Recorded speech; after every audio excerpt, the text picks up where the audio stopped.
First, my interview with Robinhood CEO Vlad Tenev. We've got to start with investors, right? Investors pouring records amount of money into the market, markets hitting all-time highs, and everyone's excited, right? Because it's all centering around artificial intelligence, and it's something people want and expect to continue. How do you see it this year? I think that we're now getting to the point where AI is doing interesting stuff. So there's always talk about how much longer that can continue. But if you look at the technical underpinnings driving these AI models, there's some problems that need to be solved. But I think there's also a wide amount of runway and just iterations that are happening that we expect to continue in the indefinite future. And that's going to start with the quantitative domains. So you look at mathematics, computer programming. I think those are, like, we figured a lot of things out there. But I think it so happens that those domains are responsible for a lot of enterprise spend and a lot of the economic activity. So we're just at the very beginning of the disruption of those fields. In the meantime, I know you've urged folks who have the same beliefs as you to push back against this sort of anti or fear mongering when it comes to AI. And with respect to investors, you say you want to help them invest in AI, give them access, particularly to private companies. Yeah, I think that's actually the thing that worries me most about the disruption that's coming. So even though we've seen disruption like this in the past, we have a feeling that it's going to be more rapid. So the velocity, the rate of change, and the acceleration makes us very nervous. And I think that what's also a little bit unique about this moment is that retail investors don't have exposure to the lion's share of the companies doing interesting things. In particular, there's no pure play large language model company that's public and accessible to retail. If you look at OpenAI or Anthropic or xAI, none of those are accessible to retail investors, and the companies behind these technologies are getting to the valuations of hundreds of billions in the private markets. And that's accruing only to the relatively small group of institutional investors and venture capitalists that keep getting wealthier and wealthier.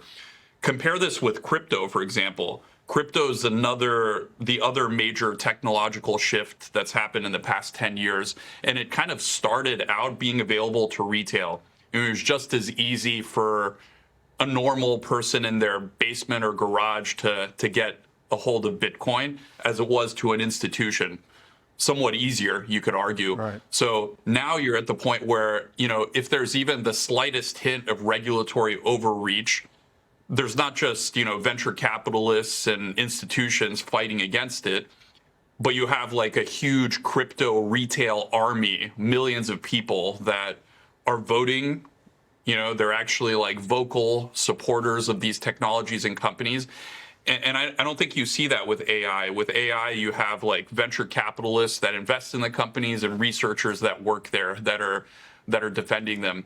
And I think that if that's not fixed, and we're working very hard to fix that with some of our initiatives here, it could become a real headwind to innovation and could actually, just be a barrier to making sure the U.S. stays at the frontier of this awesome technology. I love the way you just put that together, because I have been one of the loudest proponents, or opponent rather, of these IPOs going public at these sky-high valuations after they went through the roof privately amongst the same folks who always get the bite at the apple, and then all of a sudden the public gets a shot at it, right, at these extreme valuations, and more times than not, the stocks have come down dramatically, and they feel like suckers. And then to this other point, considering all the political pushback on data centers, environmental, water, yeah, it would be pretty smart, because to your point, now all of a sudden you've got a Washington, D.C. that's friendly to crypto because it has a grassroots movement behind it.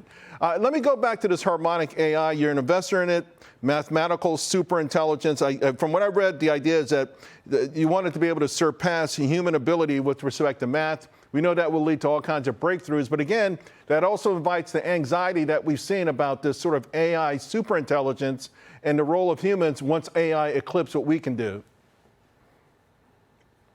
Yeah, certainly. And I think that the future that we're going to find ourselves in is actually an explosion of human creativity. Now, I'm not just saying that. I've actually seen it with the work we've done with Harmonic. It started out as sort of a, it's a private AI research lab. We're solving these math problems and we're kind of solving them ourselves and then sharing the results to the public.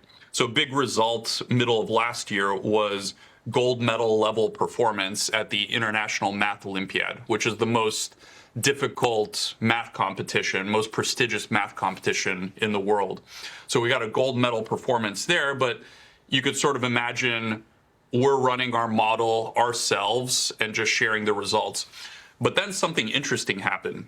A few months later, we released the model to the public in the form of application interface. Right. And actually, last week, for the first time, it's unwaitlisted, so ungated. Anyone can just go on and use it. And since then, we've seen just an explosion of activity and different types of research being done that we would have never anticipated. Wow. From novel frontier math research to like computing research, informatics. And if we were doing all of this ourselves as a company, we just wouldn't be able to do any of this stuff. So I believe in a future where these tools actually amplify human creativity and ingenuity and lead to a whole bunch more work being done.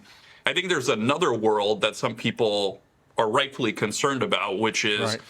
What if the companies that own the data centers are just like running their own software on them and, owning all of the output? Where does that leave normal people? But I don't think it's the way it's headed. It's certainly not what we're seeing thus far. And I also think that, the other option is much more fun, much more attractive, and much more beautiful, really. Yeah, no, I'm just saying, what you're doing and what you're offering with this Harmonic AI is an excellent example of, again, inviting the public in so that instead of being intimidated, they can embrace it and it can make everyone better. You made a lot of news last year when you sort of said, hey, at some point, 5-10 years from now, people will have the option of just sort of trading for a living. And the idea maybe AI would help them with that trading. For some people, it was like shocking. Like, in other words, they're going to lose their job to AI and they'll be able to sustain themselves just trading the market. I think the future is very, very uncertain. That's for sure. I actually think, there's lots of possibilities. I think the possibility that people worry about, which is that all jobs will be gone and will be done by AI, is almost the least likely outcome. I actually think, and I gave a TED talk recently that went live on this topic, that AI will lead to an explosion of not just new jobs, but new job families. And in the same way that maybe 100 years ago, our ancestors would be looking at what you and I are doing right now, which is sort of like talking to each other digitally about AI, they think, that's not real work. These guys aren't in the factory. They're not right. out farming. They're just sitting there chatting and they're sort of like making money from that. I think in the same way that they'd probably not think of what we're doing as real work, we're going to look ahead at the job families and job opportunities in the future. And I think some variant of investing and trading for a living will certainly be a big part of it, and say maybe that's not real work. But to the people of the future, it'll definitely feel very real and stressful, and it'll have with it all of the feelings that we get about our jobs. Vlad, thank you for all your work. Vlad Tenev, thank you very much.